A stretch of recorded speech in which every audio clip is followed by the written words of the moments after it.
معروف صحابی کعب بن زہیر، یہ پہلے کافر تھے اور بڑے غضب کے شاعر تھے، اور یہ حدیث سنا رہا ہوں یہ بھی طبرانی المعجم الکبیر سے، بہقی السنن الکبریٰ سے، ہیثمی مجمع الزوائد سے، اور ابن ہشام کی السیرۃ النبویہ سے۔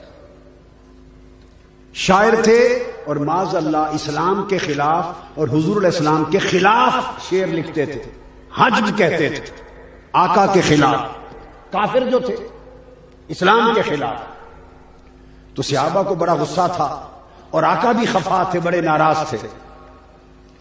اس کا نصیب جاگا کعب بن زہیر کا، اور مسلمان ہونے کی غرض سے تائب ہو کر مدینہ آ گیا۔ آ کر رات کو کسی کے گھر ٹھہرے، صبح آ کر آقا علیہ السلام کے پیچھے نماز پڑھی، آمنا سامنا نہیں ہوا تھا۔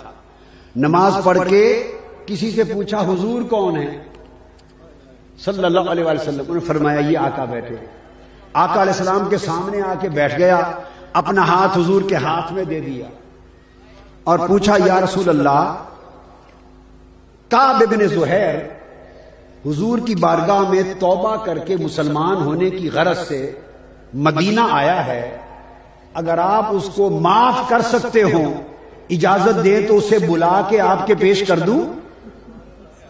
خود کہہ رہا ہے کعب بن زہیر تائب ہو کر آیا ہے مدینہ میں، مسلمان ہونا چاہتا ہے، آپ کے دست اقدس پر اگر آپ معاف کرنا چاہیں تو اسے بلا کے پیش کر دوں۔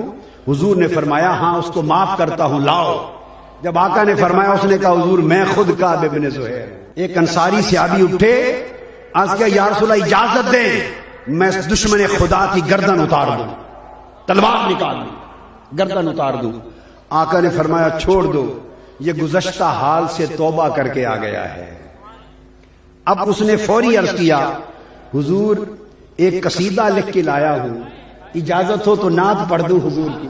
آئے قبول اسلام کی مجلس ہے پہلی، عرض کی آقا اجازت ہو تو نعت پڑھ دوں؟ آقا نے فرمایا سنا دو۔ تو وہ تو روز روز محفل نعت سجتی تھی، ہر روز حضور کی میلاد کی محفلیں، نعت کی محفلیں، شان مصطفیٰ کے بیان کی محفلیں سجتی تھی ہر روز۔ آقا نے فرمایا سنا دو۔